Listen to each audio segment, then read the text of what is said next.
All right, today we are going to be diving into the Boca Juniors versus River Plate rivalry.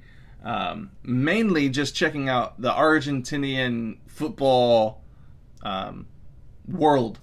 Now, I have seen, leading up into this, I'll just go ahead and preface this. I watched a video with the atmospheres of River Plate versus Boca Juniors, which was wild. It was insane. Leading up to that, I actually watched some videos of unspeakable violence. I witnessed in a video security guards being killed by Boca Juniors fans. And I'm not going to lie to you, it left a horrifying taste in my mouth.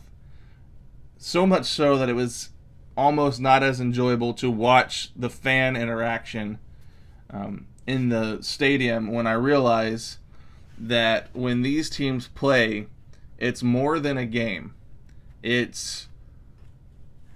Unfortunately, sometimes it's a matter of life and death, and that there's real violence happening, and I didn't sign up to become a football fan because I wanted to beat somebody's skull in the ground. I don't find anything admirable or enjoyable about watching violence between ultras. And I'm sure that that's not indicative of the entire fan base on either side. But I'm telling you what, the video I watched was violent enough that it left a very bad taste in my mouth. And right now it's sort of coloring my perception of the world. So I'm going to watch this video and maybe hopefully I can see a positive side from this world. But I'm just giving that up front. I'm giving you my honest thoughts right from the beginning because it's been hard for me to get into this Argentinian football because of the violence that I saw in that video. It was distasteful to say the least, horrifying. So here we go. In terms of colour, atmosphere and pure passion, Argentinian football fans must rank as some of the best around. In a football-obsessed country, some of the biggest rivalries are Boca Juniors versus River Plate, Racing Club versus Independiente, and Rosario Central versus Newell's Old Boys. It's crazy. And they provide some the atmosphere is incredible insane, footage. man.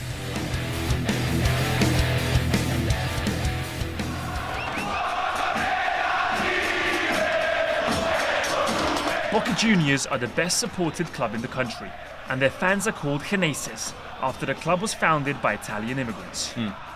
Boca are based in La Boca in Buenos Aires, a working-class suburb of the capital. The Barra Brava, named La Doce, or El Jugador Número 12, is in reference to them being the 12th member of the team. That's very interesting. So, I know people can get mad at me for this. Stop talking about American football. But that's a thing here too. There's certain fan bases that are so rabid that they call their fans the 12th man. So that's very interesting. Also in Buenos Aires, and the hated enemy of Boca, are River Plate and their fans called Millonarios, the Millionaires. Their Barra Brava are known as Los Borrachos del Tablón, the drunks of the Tribune. They have fan alliances with Torino, and due to sharing the same name, Millonarios from Colombia. When River were relegated for the first time in 2004, their fans rioted across the city for a week. Fortunately, They were promoted the following year. Yet another team from Buenos Aires are Independiente, and their Barra Brava, Los Diablos Rojos, the Red Devils. In 2013, they were relegated to the Argentine second division for the first time in their history, but their fans stuck with them and their attendances rose despite the drop. They have fan friendships with America de Cali from Colombia, Nacional de Montevideo, and Newell's Old Boys.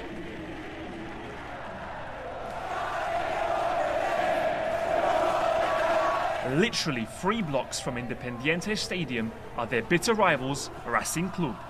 In 1999, the club went bankrupt but was revived by the fans. Their Barra Brava are called La Guardia Imperial, the Imperial Guard, and claim to be the first of their kind in Argentina. Racing fans have an alliance with Atlético Nacional from Colombia and Gimnasia de la Plata, who play just south of Buenos Aires.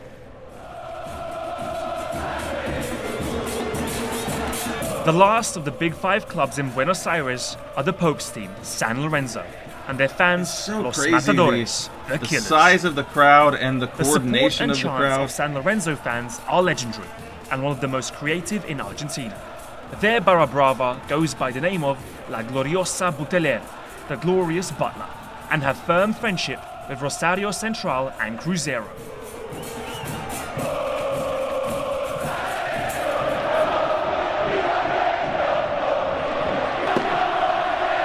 Away from Buenos Aires and the oldest club in Rosario, you have Rosario Central and their fans called Canallas, the Scoundrels. The name of the Barra Brava is Los Guerreros, the Warriors. Che Guevara was also a fan of Rosario Central. I don't know if I could handle actually playing under that pressure. I'm sure it's a special atmosphere to play in. Also in Rosario are Newell's Old Boys. I feel like I'd constantly be looking over my shoulder leprosos, like lepers. And their Barra Brava afraid I was going to be attacked if I didn't perform well. The most popular crowd. In 2004, Newell's played a league game away against Independiente and took over 45,000 fans to Buenos Aires, a distance of 350 kilometers away. Newell's fans have strong alliances with Independiente and Colón de Santa Fe. All right. Well, that's a little bit of, I guess, a look at the landscape of Argentinian football. You fans are crazy. I'll just put it that way. I've not seen anything like it. You guys are right when you come into my comments saying that Argentinian football is madness and it's on a different level than what I've seen. It is. It's also harder for me to get into than it has been to get into European football because, man, I shouldn't have watched it first, but just watching clips of fans attacking fans attacking security guards, the violence, like attacking the bus as the bus is driving through the city. Like, real people are getting killed and real people are getting hurt. And as a human being, I don't want to see other human beings injured for something like a game. I understand that the beautiful game is transcendent. It's more than a game. I understand that's how we treat it. But to me, as a human being, with respect for other human beings, it will always be nothing more than a game. Now, I will attach meaning to it. I'm sure that this means to some of you in my comments who are going to light me up for this, you'll never be a real football fan. If being a real football fan requires me to condone violence against law enforcement or violence against other humans, then I'm sorry, I'll never be a real fan, because I love the game. I love what's going to happen on the pitch. I love the sport. I don't love this like tribal violence between clubs. I like the fandom and the support of a club. I love that. But at the point that it becomes like actual gang violence in some sense, I'm not interested. I'm sorry. It does look like a very lively, fun atmosphere. I couldn't enjoy it because I would be thinking about, I hope I don't get mugged. Alright, we'll leave it there. See you guys in the next video. Don't hate me, guys. Please don't. Alright.